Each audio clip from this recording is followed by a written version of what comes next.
Quem foi o primeiro muçulmano? Será que somente os muçulmanos vão se salvar, vão para o paraíso? Vamos entender a linha do tempo com o Islã.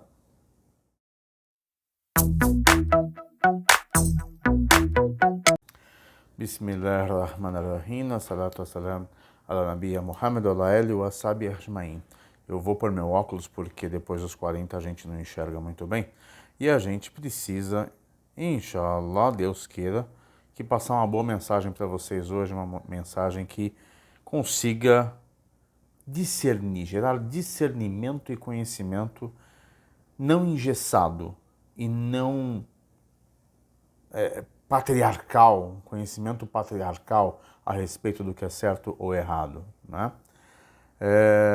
Muitos tomam, né, muitos sábios inclusive, e tudo mais, tomam um versículo na Surata 49, o versículo 14, que diz o seguinte: Bismillahirrahmanirrahim, os beduínos dizem, cremos, diz eles, qual? Ainda não credes? Deveis dizer, tornamo-nos muçulmanos, pois que a fé ainda não penetrou vossos corações. Porém, se obedecerdes a Deus e ao seu mensageiro, em nada serão diminuídas as vossas obras, porque Deus é indulgente e misericordiosíssimo. Surata 49, versículo 14. Essa surata, se a gente pegar em qualquer tafsir muito raso, né? Para aqueles que não sabem, tafsir é o entendimento, é a decodificação dos versículos do Alcorão, né? A gente vai conseguir notar que esse versículo, ele se deve lá, se a gente pegar mesmo o Alcorão na tradução do entendimento que a gente tem aqui, né? E para quem não sabe, não existe tradução do Alcorão, existe a tradução do entendimento. Porque como é uma língua semita, o árabe, como o hebraico e o aramaico, as línguas semitas, que vêm de Semi, filho de Noé, não tem muito tradução. Tem palavras que não são encaixáveis numa língua latina, anglo-saxônica, como é inglês, como é português e tudo mais. E aí aqui a gente tem aqui, ó, os beduínos dizem, cremos, dizem, vós não credes, mas dizei, islamizamo-vos, e ainda a fé não entrou em vossos corações. E se obedeceis a Allah e a seu mensageiro, ele nada vos diminuirá de vossas obras. Por certo, Allah é perdoador, misericordiador. Se a gente for nesse entendimento, é alusão a alguns elementos da tribo de Banu Assad que anunciavam ser crentes convictos, mas na realidade o eram aparentemente, né? Mas vem uma mensagem de Allah dizendo que se eles forem esse povo, esse grupo de beduínos, se eles forem específicos lá e praticarem, ou seja, forem muçulmanos, só apenas praticarem, eles serão aceitos e eles serão recompensados como se fossem com o benefício de quase como se fossem crentes. Em resumo, é isso, né? Mas a gente tem que pensar o seguinte, a grande questão desse vídeo é explicar, será que o cristão, o judeu, o budista, ou enfim, quais essas tantas outras religiões que existem, né? A gente pega a Índia, por exemplo, com mais de 300 crenças, né, ramificações. Na África também, as linhas de religiões de cunho africano tem muita variação, muita ramificação. Até o próprio Islã, o Islã tem ramificações, tem diversificações, que na verdade, para nós, sunitas, acaba se fugindo um pouco não, bastante, a respeito do que é o caminho da senda reta, colocada por Allah subhanahu wa ta'ala no primeiro capítulo do Alcorão, a Surat al-Fatiha, né? Ihdina sirata al-mustaqim, né? Que é o caminho reto, mas de qualquer forma, enfim, aí vão as interpretações. A gente não quer entrar nesse cunho, a gente vai falar sobre isso, inshallah, sobre as ramificações da religião, do que se apresenta na mídia como religião islâmica, né? As ramificações do que se chama de religião islâmica no mundo atual, né? Mas a gente precisa entender primeira questão, quem foi o primeiro muçulmano? Isso é uma questão que muitos podem responder de bate pronto. Foi o profeta Muhammad, sallallahu alaihi wasallam, que a paz de Deus esteja com ele, E aí ele foi o primeiro do muçulmano, né? Porque eu tenho, olha só, que curioso, né? Eu tenho na Surata número 6, versículo 14, que Allah subhanahu wa ta'ala condiciona a Muhammad a ordem de falar, né? Ou seja, ele fala: dize, tomareis por protetor outro que não seja Deus, criador dos céus e da terra, sendo que é ele quem vos sustenta, sem ter necessidade de ser sustentado? Diz ainda Muhammad, né? Sallallahu alaihi wasallam, diz ainda Muhammad, é Allah subhanahu wa ta'ala orientando Muhammad a dizer para as pessoas: foi-me ordenado ser o primeiro a abraçar o Islã. Portanto, não sejais os idólatras, ou seja, Mohammed orientando as pessoas do seu tempo, do seu povo. Por certa religião, outro versículo, né? Por certa religião perante Allah é o Islã. Na Surat Al-Imran, Surat número 3, versículo 19, quem quiser consultar, vale a leitura, sempre recomendo, tem que procurar o Dalil, tem que procurar a prova, né, do conhecimento, né? Chama-se Dalil.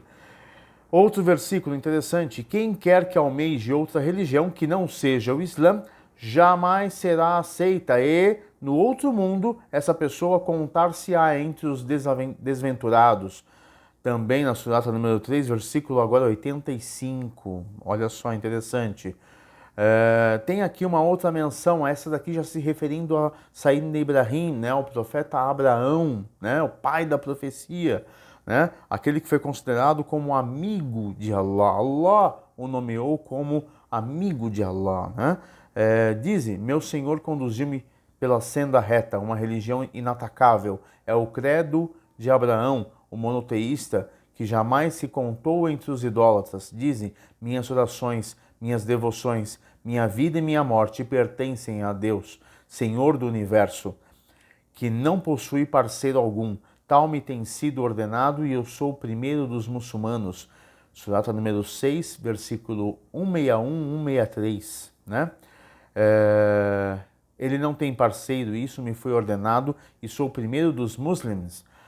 Surata número 6, versículo 163, logo em seguida, né? Sempre reforçando a Muhammad que ele é o primeiro dos mensageiros, ou o primeiro dos muçulmanos, desculpe, não é o primeiro dos mensageiros, é o primeiro dos muçulmanos, né? Vamos traduzir a portuguesar a coisa, a brasileirar. Mais um versículo: por certo foi-me ordenado adorar a Allah, sendo sincero com ele na devoção, e foi-me ordenado ser o primeiro dos muçulmanos também. Surata número 39, versículos 11 e 12. Então a gente, com esses versículos apenas, a gente resume que, puxa vida, o primeiro muçulmano foi Muhammad, sallallahu alaihi wasallam, mas nós precisamos entender e nos basear também. A religião é muito completa, né? O Alcorão ele é muito completo, é uma obra infinita em conhecimento. E Allah subhanahu wa ta'ala tentou não, ele conseguiu, ele não tenta, ele é assertivo, ele é destro, né? Então a gente tem que imaginar que tudo que está lá é inteligível para nós conseguimos entender, nós conseguimos raciocinar sobre esses conhecimentos. Então vamos continuar fazendo alguma leitura para a gente fazer uma reflexão final bastante rápida. É uma orientação de leitura na realidade desse vídeo. Inspiramos-te, assim como inspiramos Noé, Sayyidina Nuh, alayhi salam, e os profetas que o sucederam, assim também inspiramos Abraão, Ismael, Isaac, Ibrahim, Ismaíl, Isaac, Jacob, Jacó, e as tribos de Issa, Jesus, Jó, Jonas, Araão, né, irmão de Moisés, Salomão, e concedemos os salmos de Davi a Davi. O que Allah subhanahu wa ta'ala está colocando na surata número 4, versículo 163? Que ele orientou todos esses mensageiros, todos esses homens em suas profecias, né? Alguns, a partir de sair de Noé, ele orientou, do profeta Noé, ele orientou já com uma sharia, com uma jurisprudência. Noé teve uma lei a ser aplicada, né? Ele recebeu um mandamento, né? O que são os 10 mandamentos de Moisés, que a igreja cristã, né, se baseia bastante, inclusive, a Torá judaica menciona também, basicamente é uma sharia, é uma jurisprudência, né? É isso o que a gente está falando. Agraciamos com Isaac e Jacó, né? Isaac e Jacob, e iluminamos como havíamos iluminado anteriormente Noé e sua descendência, Davi, Salomão, Suleiman, Jó e José, Yusuf, Moisés, né, Musa e Araão. Assim recompensamos os benfeitores. Surata número 6, versículo 84, ou seja, Allah subhanahu wa ta'ala não abandonou nenhum deles. Foi entregando mensagens e os enriquecendo em conhecimento para que ele pudesse ser multiplicado para os seus povos, para os seus tempos, né?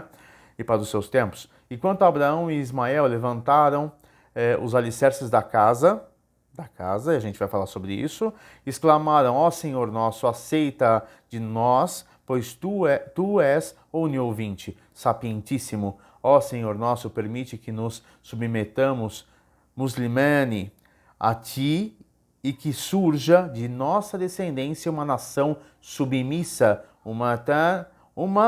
muslimatan, ou seja, uma nação submissa. Ensina-nos os nossos ritos e absolve-nos, pois tu és o remissório, misericordiosíssimo. Ó Senhor nosso, faça surgir dentre eles um mensageiro que lhe transmita as tuas leis e lhes ensine o livro e a sabedoria e os purifique, pois tu és o poderoso, o prudentíssimo. E quem rejeitaria o credo de Abraão, Sayyidina Ibrahim, a não ser o insensato? Já o escolhemos, Ibrahim, neste mundo e no outro, contrar-se-á entre os virtuosos. E quando o seu Senhor lhe disse: submete-te a mim, né?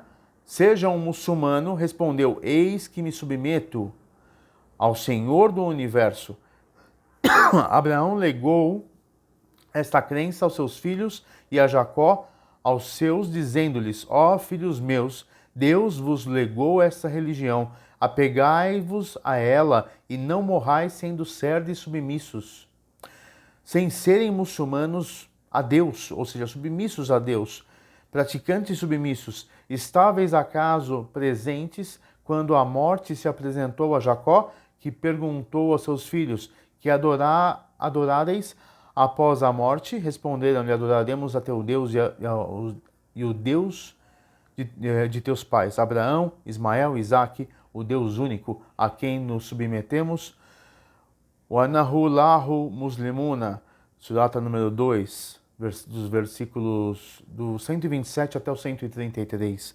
Então a gente tem aqui um exemplo básico do que Allah subhanahu wa ta'ala mencionou as questões de muslim, mencionou as palavras de submissão do indivíduo que é submisso a Deus e praticante daquilo que ele recebe como orientação no seu tempo, mas não deixa de ser muçulmano, né? Olha só. E quando Jesus lhe sentiu a renegação da fé, disse: quem são meus socorredores no caminho de Allah? Os discípulos disseram: nós somos os socorredores de Allah, cremos nele e testemunha tu que nós somos muçulmanos. Versículo 52 da surata número 3, né? Abraão não era nem judeu nem cristão, mas monoteísta sincero muçulmano, e não era dos idólatras. Versículo 67 da surata número 3. E aí vão vários outros versículos aqui. O fato é mostrando que é uma linha do tempo. O Islã é uma linha do tempo. E, na verdade, alguns sábios, alguns estudiosos, historiadores até mesmo falam: começou com Abraão, ou começou com Mohammed, ou começou com Moisés, em alguns momentos, né? Mas, de fato, ele começou no início de tudo, com o profeta Adão, né? Quando Adam, alayhi salam, chegou, foi o primeiro homem nessa terra, primeira criatura humana nessa terra, ele foi condicionado a uma lei natural, né? E isso na Sunna do profeta Muhammad sallallahu alaihi wasallam, a gente também observa, a gente tem narrativas que falam a respeito de que todo indivíduo nasce naturalmente crente e submisso a um Deus.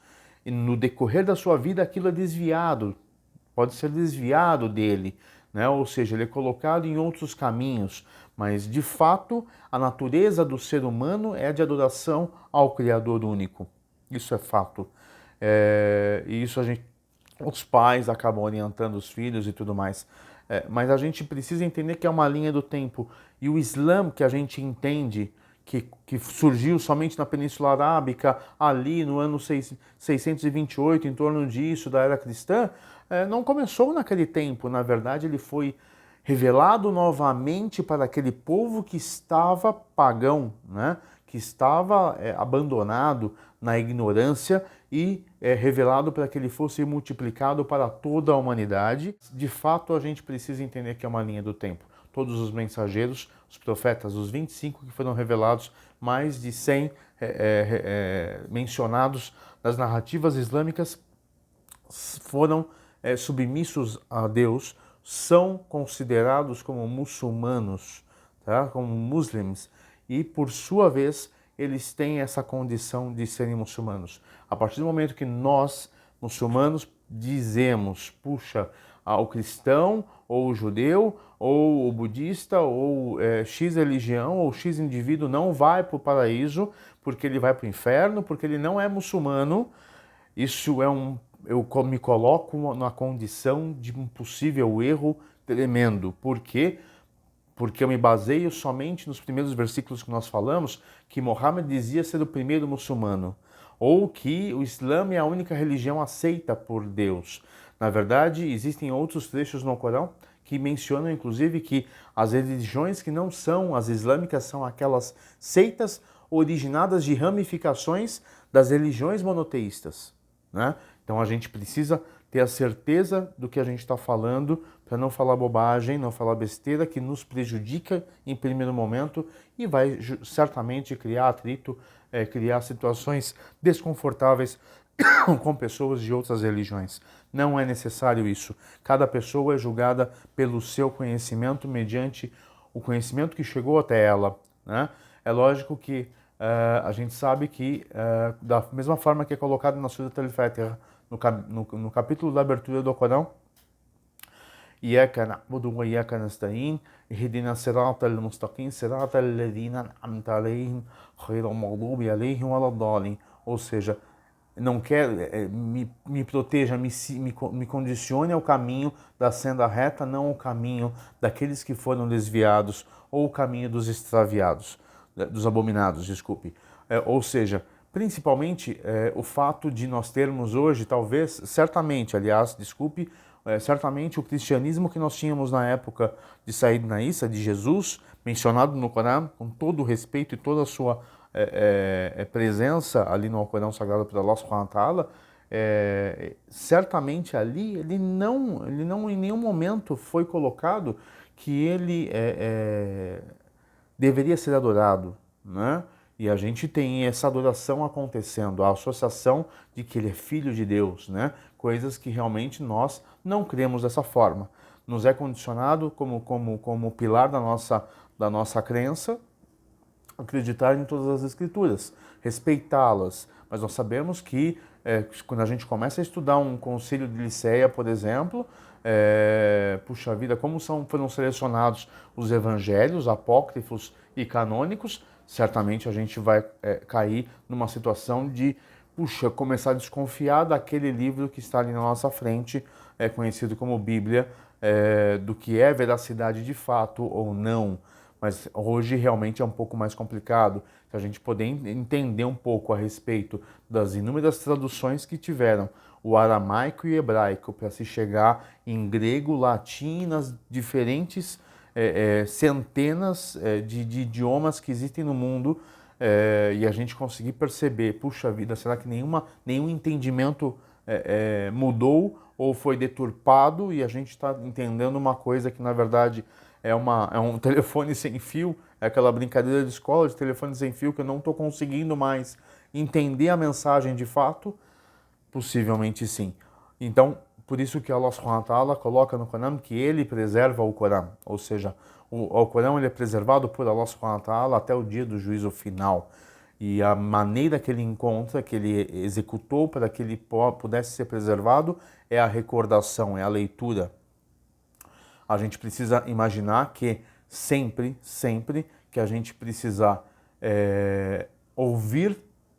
quando a gente precisar falar com Deus, nós devemos recorrer à oração. Quando a gente precisa ouvir Deus, ouvir Allah, a gente precisa ler o Corão.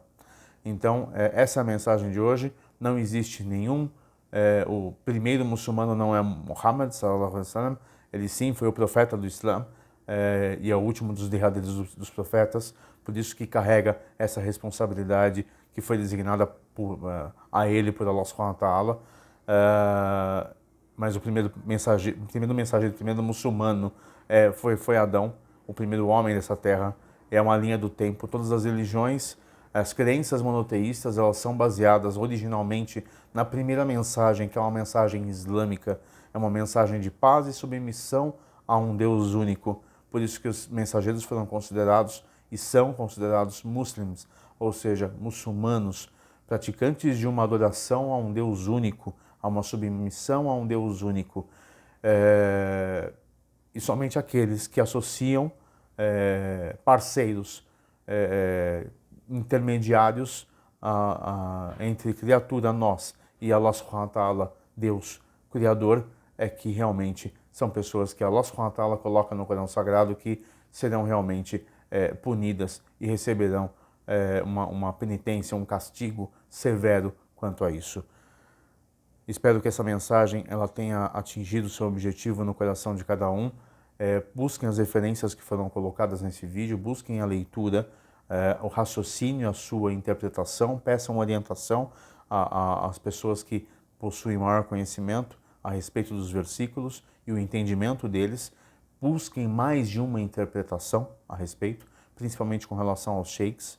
É importante que a gente mencione, eu não sou sheik, basicamente, eu sou um muçulmano revertido, né? Que aliás, a reversão é justamente no princípio que está na Sunna, que eu mencionei, a Sunna do hadith do profeta Muhammad sallallahu alaihi wasallam, que todo indivíduo nasce muçulmano, nasce submisso a Allah, e ele sabe no seu íntimo, no seu coração, no coágulo do peito, que ele sabe que ele é submisso a Allah subhanahu wa ta'ala. E no momento da vida, em algum momento, ele pode ter sido desviado desse caminho. Mas, de fato, a natureza do Islã é natural de todo indivíduo, todo ser humano. Então, isso que é importante. Tomara que esse conteúdo tenha gerado benefício para todos nós, inclusive para mim, para minha família, para minha descendência. Que a paz de Deus esteja com todos e com sua família. Assalamu alaikum wa rahmatullahi wa barakatuh.